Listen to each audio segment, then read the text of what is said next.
Welcome into the VandySports Podcast. I'm Billy Derrick alongside Joey Dwyer, and we are presented by The Wash House. Are you dreading laundry day? Is it stealing time to do the things that you truly enjoy? Let the laundry professionals at The Wash House take care of that for you. With two convenient locations in the greater Nashville area, just drop off your dirty laundry, and our professional attendants can give you back the one thing you can never have enough of, your time. Within 24 hours, you can pick up your nicely folded, fresh and clean laundry ready to put away. Check them out at thewashhouseclean.com. That's washhouseclean.com and stop in today and get your time back. All right, Joey, let's get into it. We're talking basketball in the middle of fall camp, but there's some interest. Obviously, there's I guess you could say hype heading into this season with, of course, Tyron Lawrence coming back. We're going to get into a variety of topics. We're gonna really dive into this program's front court, though, and we know about the backcourt, right? We know about Tyron Lawrence and Ezra Manjon and those guys, and I'm sure we'll do an episode dedicated to Vanderbilt's backcourt. But the front court, and I'm glad we're doing this one first, Joey, because it's, I wouldn't say Stackhouse is necessarily worried about it, but that's going to be an area in position of some concern for Vanderbilt fans, at least to start the season, just because of some of the uncertainty, of course, with Liam Robbins gone. So we're going to dive into Vanderbilt's front court and break down what Vanderbilt fans can expect from that position group, I guess you could say. I'm so used to the football terminology heading into this basketball season. And then we'll take some mailbag questions. So we'll go here for about 45 minutes or so. And of course, towards the end, we'll give you guys an idea of some things to come during basketball season and stuff like that. But Joey, let's go ahead and dive in. The Vanderbilt front court. And of course, like I said, we're going to do an episode dedicated to the backcourt, and then maybe a few other storylines and topics leading up to the start of the season. You're the basketball guy. You were there last season. Just initially, after last season, what you saw from Liam Robbins, before we dive into the players, what do you think as a whole Vanderbilt fans can expect from that forward and center position in the front court? Right. Thank you, Billy. Great job on the ad read. For our first real podcast together, I know we got on with Tyler Tanner, but I appreciate you talking basketball with me during fall camp. I know a lot of sites would not have basketball programming at this point, but I'm glad we do, and that's why I'm here. So I appreciate you. But yeah, I mean, the front court's certainly a place where I'm concerned, and I think it's far and away the position group with the most questions. In the backcourt, there's questions, obviously, as to how they stack up with other groups in the league, but we've seen it before with them, and we've seen what Ezra Manjon and Tyron Lawrence can do. And then you look on the wing, there's questions, but Evan Taylor's an old guy who shot it well, albeit at a lower level, but has played well against Power 5 opponents. Colin Smith, I think, is kind of a tweener front court wing guy, so we'll probably talk about him a little bit more today. But overall, I think this is certainly the group with the most question marks. Last year had plenty of expectation with Liam Robbins, and he blew that away. Chris and I talked about that a lot in the preseason last year, and we knew that if he could stay healthy, he had a chance to be their best player, and he was their best player, I think, by a decent stretch as well. Vanderbilt's not going to get that production from anyone in the front court this year. I hate to break anyone's bubbles.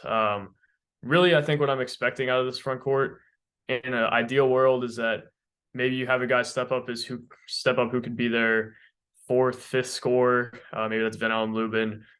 Maybe that's someone else. But generally what I think you'd hope for from them is that they could just keep from getting beaten on the boards, and they'd have maybe one or two guys who can go and block a few shots, do some dirty work. I think the expectation level for me with this group is pretty low in terms of offensive output and, frankly, defensive output to an extent too. I think they have a few guys who have struggled in the past at times with staying on the floor. Other guys have struggled with defense in general. And then probably the guy who's going to be their starting center, Van Allen Lubin, is undersized and struggled a little bit with guys like Armando Bacot in the ACC last year. And then this summer, playing with Team USA, struggled with some grown men who are a little older than him and a little bigger than him, struggled to kind of slow them down and really come into his own offensively. I think he's probably a little farther along than Lee Dort. But Lee Dort has the highest ceiling. And then Comateros, I talked to a few days ago, views himself as more of a glue guy in that front court. And I think Carter Lang is probably a little bit away from giving them as many minutes as the other guys. So, Billy, I'm concerned. I think there's some guys with upside in this group, but I don't expect the production from this front court that you saw last year with the two vets and then Lee Dort as the third big. I think Lee Dort's going to have to grow up a little bit more quickly this year as opposed to last year where you knew what you were getting from 1 and 2 in that room. Yeah, obviously, Joey, when Liam Robbins is no longer on the roster and even present on the bench, like there was moments last year where he wasn't playing, but he was still supporting the team on the bench, and I just remember realizing that last year how good of a not just a player, take away how talented he is, and especially was the last couple of years at Vanderbilt, but he was a really good teammate. I know you got to form a little bit of a relationship with him, and Vanderbilt's going to miss his presence and his just him as a human being more than anything. I think now obviously he's a talented guy, so they're going to miss his shot making and his shot blocking ability. But out Liam Robbins, I think first instinct is in Lee Dort. So, and obviously Jerry Stackhouse brought in Comateros, a guy that, you have put a piece out on, and I think is an interesting case study, right? He's, and we've talked about Comateros, and obviously I think some Vanderbilt fans are excited about what he can bring, but it'll probably have to be, managed well, early in the season by the coaching staff about, where they, when they play him, what position they play him. Does he play at the 4? Does he have to play at the 5 at all? So Joey, Vanderbilt's going to be smaller. They won't be as physical, but then again, last year, Joey, they weren't a super physically imposing front court. Now Robbins was a physical presence. But he wasn't kind of your prototypical SEC big man that, will, body you up and bruise you up and you're wanting to hop in the ice bath after the game, but not saying he wasn't physical, but he was a different type of 5, and he could play the 4 if he had to at certain times. So yeah, I don't know that Vanderbilt's going to be as versatile as they were last year. I mean, Liam Robbins just created so many different mismatches throughout the lineup. But I want to go ahead and start with the players, and obviously Lee Dort is the guy I think you have to start with, Joey. What did you see from him last year that you liked, and do you think how quickly do you think he can improve on that and become the guy they need him to be? Because if Vanderbilt wants to make the NCAA tournament, Lee Dort has to hold up his end of the bargain. Right. I think it's an interesting point you bring up as to how kind of the front court has changed before I go into Lee Dort. I think last year you kind of saw Vanderbilt shift towards the more modern types of bigs with Liam Robbins and QMB, rim roller, shot blocker, maybe not straight up post up guys, although Robbins was one of the best Vanderbilt has had. More of like a stretch the floor, rim rolling type guy. QMB was more of a rim roller, kind of dirty work guy as well. So I think Vanderbilt kind of shifts more towards the old school type of big this year that is going to have to go get it in the post a little bit more. And although it's not a direct comparison because Van Lubin, I think, is probably going to be more of a roller than he is a post-up guy. Dort's going to be probably a mix of both, and Comateros, I think, is probably a better pick and roll big. But it feels like Vanderbilt is kind of going back in time a little bit as opposed to what it had last year and kind of that ultra modern front court. But going to Lee Dort, I think his development this offseason is probably the most important out of anyone on Vanderbilt's roster. And I've kind of thought that all offseason. Van Lubin is more far along. I think he'll be the starter. You know what you have in him, but the ceiling is higher with Lee Dort. You saw, if you ask what I like, I mean, I've liked the same things for 3-4 years. This guy was huge. He's athletic. He's a specimen and makes plays around the rim, is a good athlete. What we're waiting on, though, is can he stay on the floor, whether that be injury. There's some rumblings of an injury this summer that he's in a boot for right now that's not incredibly severe by the sounds of it, but something to note as he had a foot injury during the season, missed some time, and now it seems like that's popping up again. For more on that, go on the board. But Lee Dort is a guy who needs this offseason, and it's a little concerning to see that injury pop up again. But also in terms of fouling, I think is a thing to notice to whether he can stay on the floor. I think I've heard this offseason a good amount that he's in better shape and better playing shape. If that's true, that's going to translate into him being able to use his feet a little bit more, use his frame rather than using his hands because he's behind a play, or having to use his body to make up for getting blown by or whatever. I think the fouling will be a little bit better, but I think that's still a question mark. And Jerry Stackhouse also seemed to have some concerns as to how far his offensive game was developed last year. I wouldn't say that he thought he was a complete project, but he mentioned every time I asked him, he mentioned something like, I don't like how he throws that left hook. I want to see better shot selection. I want to see him take his time a little bit more. And I think that's a fair criticism if you're going to make it. And like I said, Lee Dort, I think, has the highest ceiling out of anybody in this group. He's the most prototypical SEC big, top 50 recruit by rivals coming out of high school. Obviously had an offer sheet that is more impressive than probably 90% of the players on Vanderbilt's roster. So there's a lot to like here, but we haven't seen it yet in long stretches, whether it's due to injury, whether it's due to fouling, or whether it's due to Liam Robbins being ahead of him. This is Lee Dort's time, and if he can't go get it now, I think Vanderbilt might have to move forward with Van Allen Lubin as the starter in future years. And they're certainly going to be behind the eight ball this year in the front court as they try to deal with SEC front courts that are bigger and stronger and taller and to an extent more athletic than them as well. Yeah, and I started with Lee Dort there just because, he was on the roster last year and he, he played a good bit, at least down the stretch, when he was healthy. I like how you mentioned the health aspect of this, and unironically, he goes down. I think he's banged up right now. Obviously I've heard it's not too severe, so we'll have to see where that goes. But, you sort of look back at his story and how he even came to Vanderbilt. He had been taken in by the Shelby family. He great best friends with Noah Shelby, and that was well chronicled in his path to Vanderbilt. Noah Shelby is now at Rice, and Lee Dort decided to stay at Vanderbilt.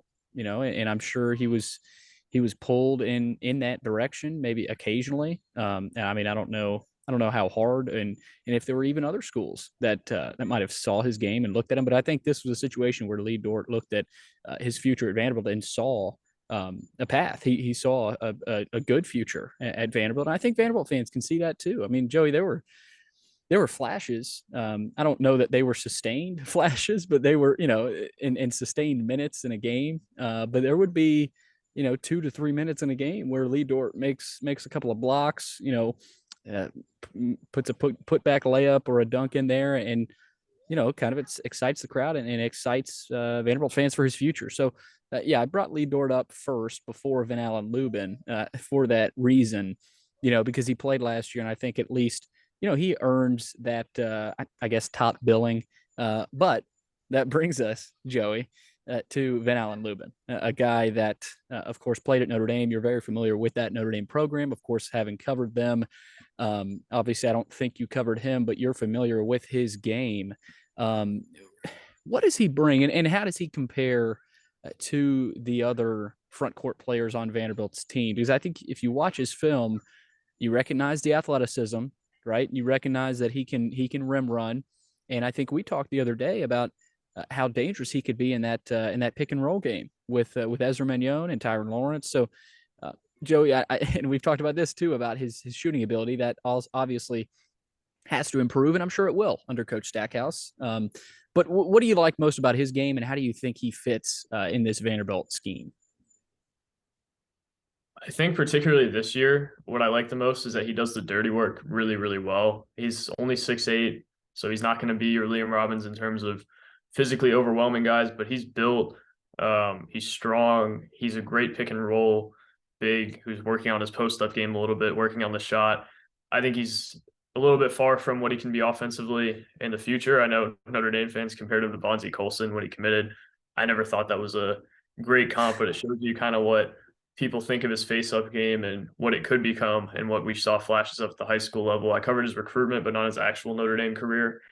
So I am familiar with him, and I'm more familiar with his high school profile than what he did at Notre Dame, actually. But I know the Notre Dame old staff loved Van Allen Lubin. He made a lot of waves before his freshman year at Notre Dame, and made some waves in the Vanderbilt fan base this year as well, playing with Team USA, where he averaged 5 points a game, 5.7 boards, and those are maybe not exactly the type of bigs you're going to see in the SEC, but good bigs and quality bigs that could play D1 basketball, and a lot of them probably do, averaging those rebound numbers against them. And I think the offensive rebounding numbers at Notre Dame really stood out as well. I think he's a really capable offensive rebounder and a guy who can really play off of Vanderbilt's guards well.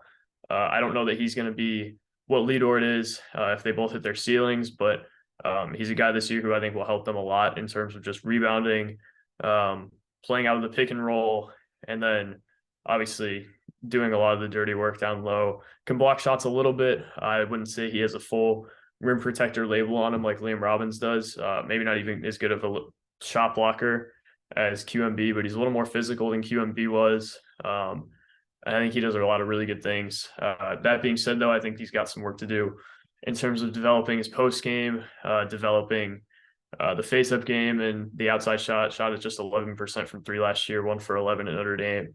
I think that's obviously somewhere that Notre Dame thought he was going to be a little bit better in, and didn't make a three this summer with a few attempts as well. So I wouldn't say I'm confident in that shot, but I'm confident that at some point in his career, he can become a threat from out there.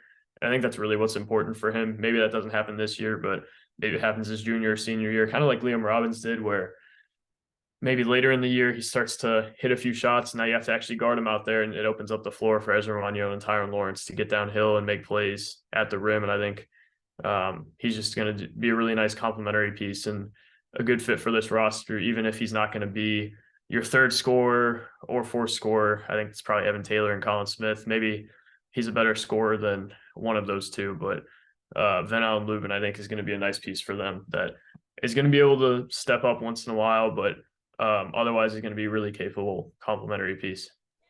You mentioned Colin Smith and Evan Taylor. Are we considering those two guys in the front court, at least for this episode? I'm considering Colin Smith. I think Evan Taylor will probably play mostly at the three. I think Smith's an interesting case study for me because I think where he's better for Vanderbilt is the four, stretching the floor, hitting shots, guarding the SEC fours. But probably for his future, what's better is him playing the three and showing that he has guard skills and he can handle the ball a little bit, which we didn't see a whole lot his freshman year. Didn't really get by guys a whole lot, but he's reportedly had a really nice summer and has done a lot of really good work on his body. And I think that's the guy Vanderbilt expects to take the biggest leap this year. So I'd assume some of that comes with guard skills that he's shown, and he showed it a little bit in the NIT and SEC tournament, but I wouldn't rely on that yet. So I would probably say right now I'd suit him better at the four. I think Vanderbilt's better with the guards they have, playing a more modern spread out style. Yeah, I say that because it's interesting. On the roster, it's got Evan Taylor, Malik Presley, and Jason Rivera Torres all as guard / forward. And then, you've also got, let's see, Colin Smith as a forward, but Colin Smith will play some guard as well. But one more thing on Van Allen Lubin. Interesting name, by the way, too. I mean, one of the more unique names that Vanderbilt's ever had. He turned down Miami, which I thought was really interesting. Miami, a program under Jim Larinaga that has been consistently an NCAA tournament team that has produced NBA talent and especially post talent of Van Allen Lubin's type. And so I think that's something to point out that Jerry Stackhouse and Vanderbilt, were able to, I don't know if you would say pluck him away from Miami, but, sort of steer him towards Nashville instead of Coral Gables. So I wanted to throw that in there. Real quick, Joey, let's get to Colin Smith. I'm going to go ahead and throw him into the front court. I mentioned he will play a little bit of guard. And I probably should have mentioned him at the top, but Colin Smith is a guy that I just remember playing a little bit more 3 than 4 last year. So, he'll mix and match, I'm sure, again this year. But, for Vanderbilt, what do you expect from Colin Smith this season? Because last season, Joey, I thought I was really impressed with what he showed, especially down the stretch last year. Yeah, I'd expect more of the same, but with better shooting percentages. And then maybe you're seeing a little bit more guard skills shown off. I think he's a really good rebounder. I think he spreads the floor well, has potential to do more than what he did. I think Stackhouse trusted him a little bit more at the end of the year to kind of show what he could do. He shot it really poorly at the beginning of conference play. And he would tell you that. I know I talked to him at the SEC tournament, and he told me I shot it very poorly for a while, but now I'm shooting it a little bit better now. So I think the confidence is there. Shot only 39% from the field. I expect him to shoot it around what he shot at 37.6% from 3-point range.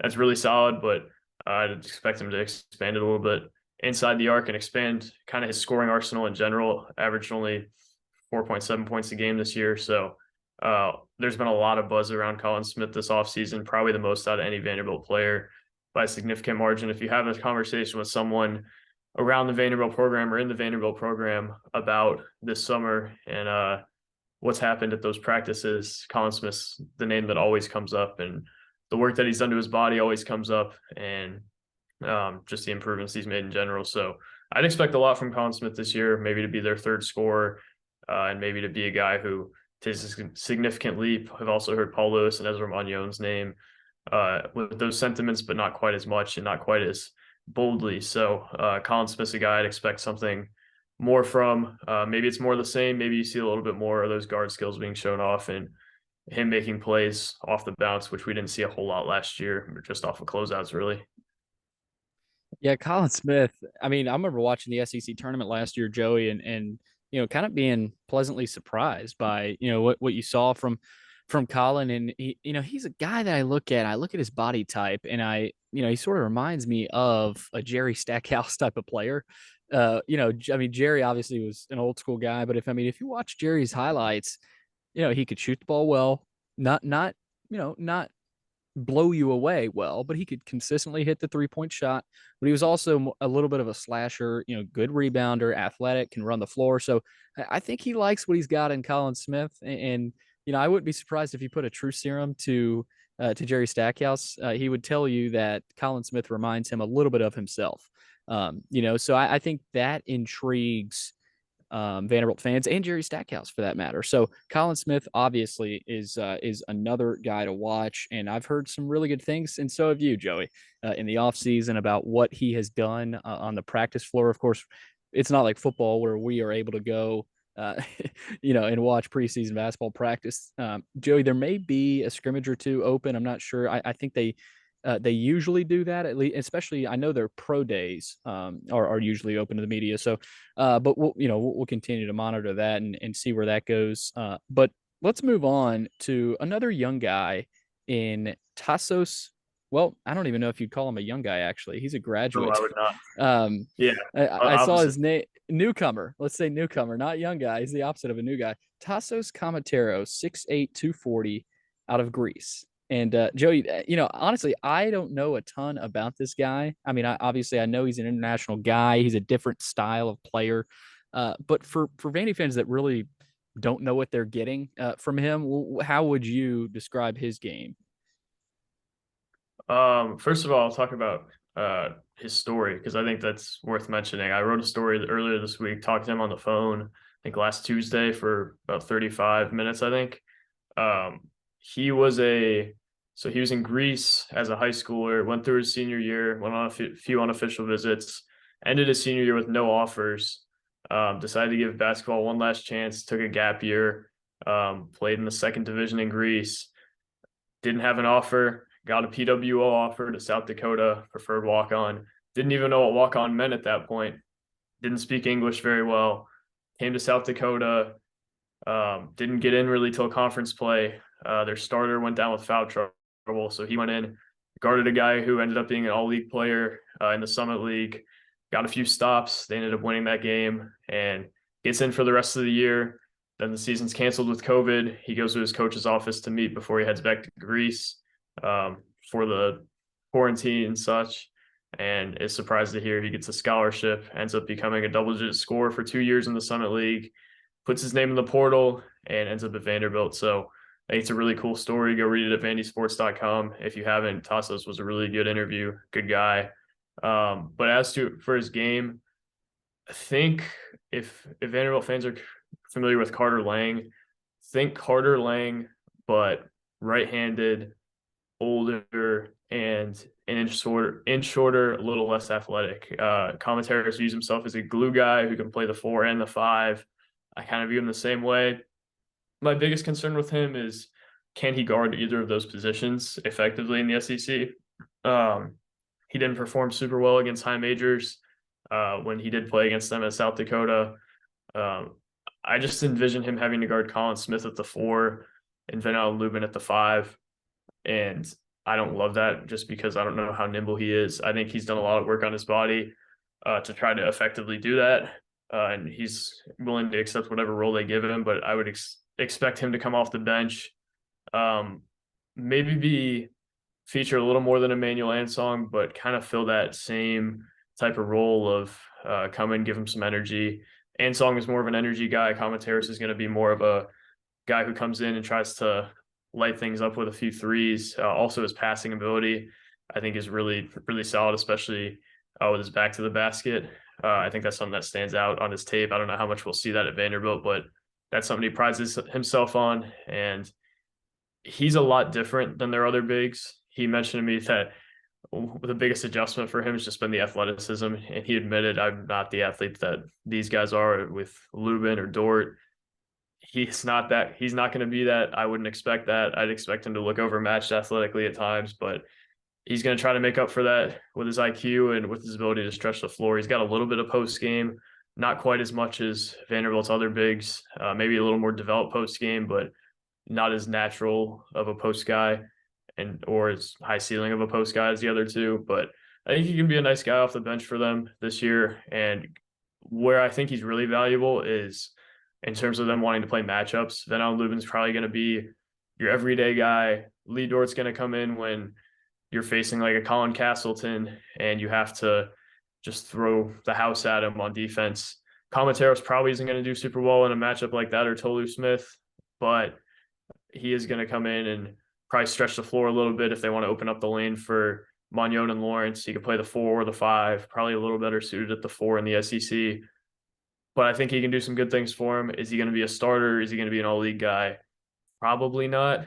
Maybe closer to the 6th man than the starter if he gets there. I think he'll probably be closer to the 7th or 8th man, though. But he'll do some good things for him. I just don't know if I'm as high on him as a lot of people were when he committed. He's a good dude, though, and I think he can give them some good things.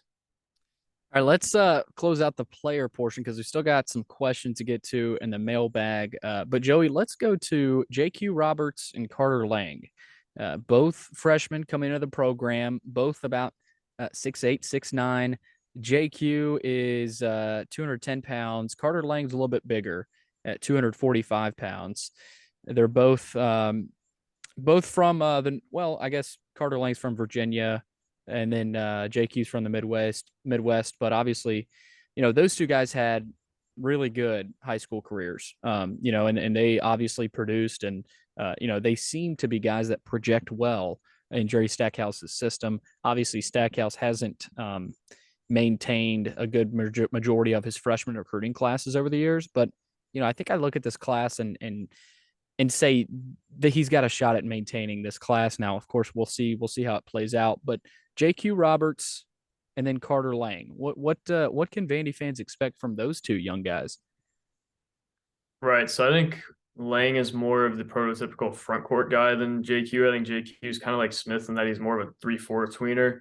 JQ is the best athlete on the roster. Stackhouse said on signing day or a little bit after it that he didn't think he recruited an athlete like JQ to Vanderbilt really ever. I think Cohen Carr was the only other guy they recruited that was even close to as good of an athlete, but JQ I think has a little bit of work to do in terms of his offensive game. Defense I think could use a little bit of work too. I don't know how much he sees the floor. I think the freshman that sees the floor the most out of him, Presley and Rivera Torres, is Rivera Torres. But I think JQ can do some nice things for him in terms of just being an athlete. If he can hit shots, that would be huge for his development and him seeing the floor early. Lang, I think, is probably going to be hard-pressed to see the floor at this point, just because of the 3 veteran bigs above him. And I think if they had faith that he would be a regular contributor, they wouldn't have got Commentaros to play in front of him. So Lang, I think, will probably both of them I wouldn't expect a whole lot from this year. Lang, I think, has a lot of upside. Reminds me a lot of Commentaros, actually.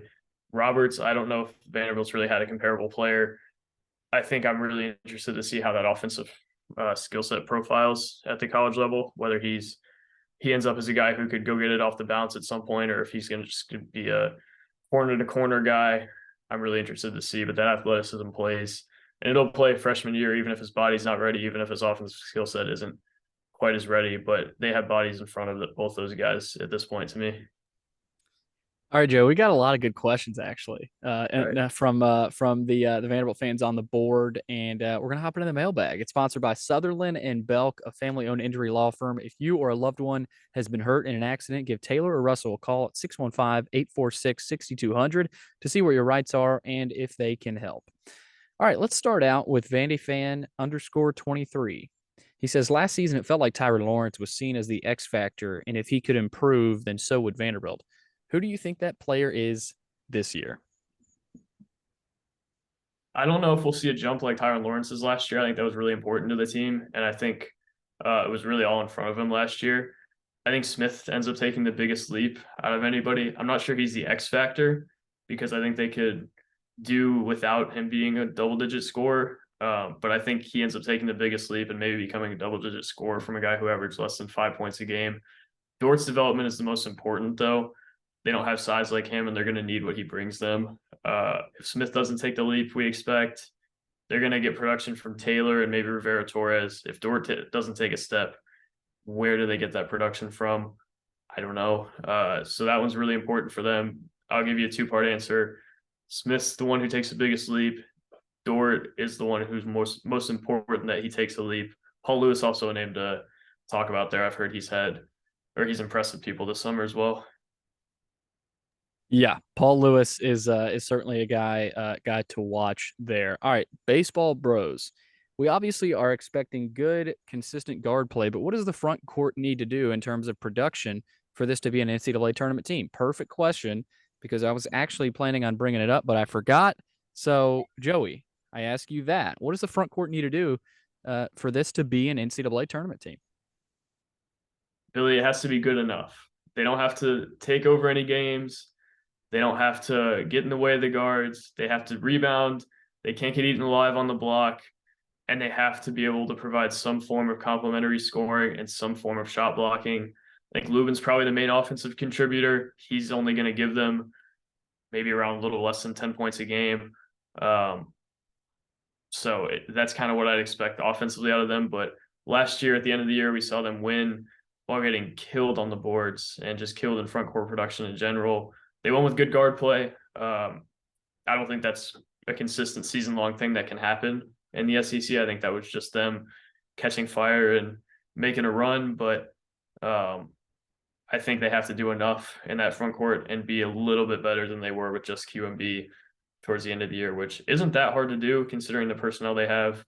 But they're not going to be what they were last year, obviously. Billy, I'm going to bookend my answer with the same thing I started it with. They need to be good enough. They don't need to be excellent. They need to be okay. And that's all. That's it. Yeah, and I think that's good for the if Jerry Stackhouse is listening, that's good for the staff to hear. I mean, I think they would agree with you there. It's good for fans to hear, I think. So, all right, Joey, I've got a hard out here in about 5 minutes. So, quick answers here. We're going to rumble through these final few questions. Number one, this is from VU Perrier. Is there a more important front court development question than as it relates to Dort? Can he emerge as the starter and give 10 points, 10 rebounds per game without fouling out? Billy, I suck at quick answers, so I'm going to try my best. No, there's not a more important question than that. We know what they're getting from Lubin. Ceiling's only so high on Comateros. Lang's largely blocked. Dort has the highest ceiling in that front court. And there's a world where he's largely ineffective. So that's a huge question. It's a big question. The fouling's an issue. There's a lot of things that are question marks. As for 10 and 10, I wouldn't bet on it. I think that'd be a huge jump. Later in his career, sure. Right now, I think a realistic expectation if he takes a leap of 6 or 7 points a game with some rebounds, with some blocks, but the availability is the biggest thing, and how he's progressed offensively is a huge thing as well.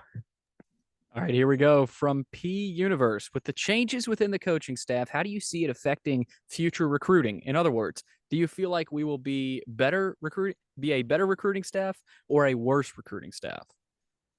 This is a good question. I thought about this a lot. I would lean slightly better, not just the staff.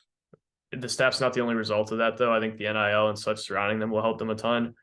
What gives me optimism with them is that they essentially operated with this coaching staff the entire summer. They got Tyron Lawrence back, landed the three transfers, got Tyler Tanner. I think Strong is going to be a nice addition as a recruiter. I know he's been active. He knows the Southeast well. He's young. He's played at Vandy. He's done it at Vandy before.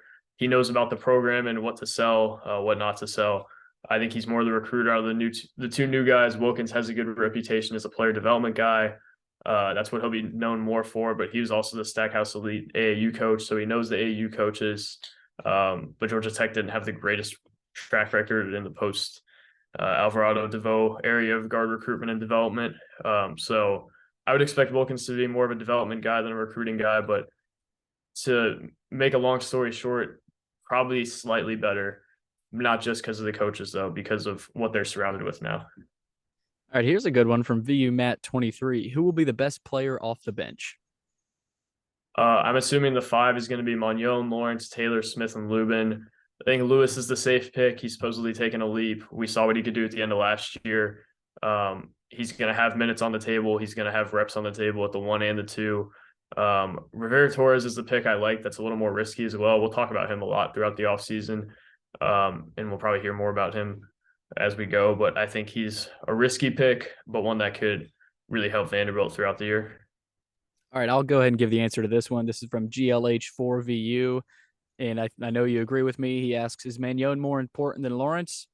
Because I think so. I disagree. I think Tyron Lawrence, and I know that might surprise you, and I guess you disagree with me here, Joey, but I just think without Lawrence, I don't think Magnon is as effective. But for Tyron Lawrence, I think if he had to play point guard, he could. And I don't want to spur up a debate here, and I thought we would agree, but I guess not. Why I say Magnon is I said that at the beginning of the year, and I think we saw that a lot last year. When Ezra was playing bad basketball early in the year, Vanderbilt was playing bad basketball. But as he started to get going, Vanderbilt started to get going. He really opens up that whole operation.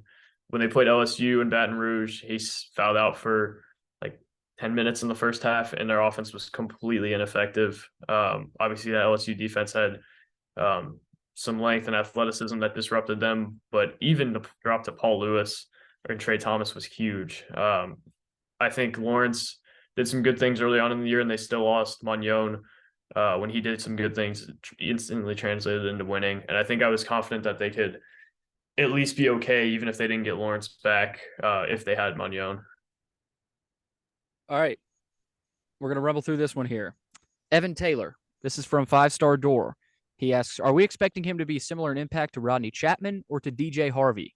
Is he a surefire starter with an immediate impact, a situational guy off the bench, or a giant shrug? So overall expectations here for Evan Taylor. I guess you kind of got to it a little bit, but real quick here. DJ Harvey is incredible name for me, being a former Notre Dame fan as well. Starter, I think his shooting percentages speak for themselves. He won't average 14 points a game in the SEC, but he'll be able to complement the guards well. He'll be able to stretch the floor.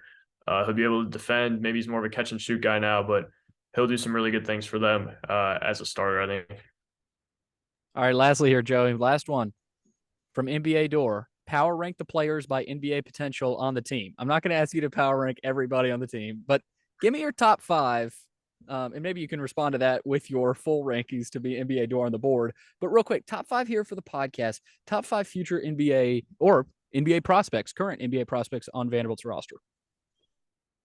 Number 1, Tyron Lawrence. He went through the process. Wasn't going to get drafted this year, but he went through the process and he was on people's radars. I think that was the obvious number 1. Number 2, Colin Smith. Colin Smith is a guy who had some NBA buzz before his freshman year. I don't know if I see it currently, him being an NBA player, but it's there in the realm of possibilities. Jason Rivera Torres at 3. There's a long way to go there, but he can really get it on his own. He's got the prototypical NBA body, and I think he does a lot of really good things. And then Lee Dort at number 4. Those are the 4 I had. Dort, I think, has the physical tools and has the athleticism to be an NBA player. Whether his game comes along that way, I'm not sure. Also, there was a question on the board about the schedule. I will answer that on the board right after this, so we won't have to get to that. But if you asked that question, I forget who it was. It's coming. It's coming soon. It's coming soon. So there you have it. Joey Dwyer, the basketball insider, just running through questions there like a madman, but he's a basketball guy. And he's the one for Vanderbilt basketball. So Joey Dwyer. Also, guys, stay up to date with Vanderbilt basketball on the board with Joey. He's got updates, he's got stories going out. Also, follow both of us on Twitter. I'm Billy Derrick 10. Joey, you are Joey_DWY. There it is. So I'm Billy Derrick. He's Joey Dwyer. Again, we're going to have a lot more of these getting closer to basketball season. We'll have a lot more content. Of course, we'll be active on the message boards with any other updates, injury updates, things like that. So stay tuned. But Joey, I thought it was a good little first basketball episode here, and we'll have another one soon, and we'll probably be previewing the backcourt, I would guess. So stay tuned for that. I think Vanderbilt fans will be excited for that. So again, that is Joey Dwyer. I'm Billy Derrick, and thank you for tuning in to the first basketball episode here on the VandySports Podcast.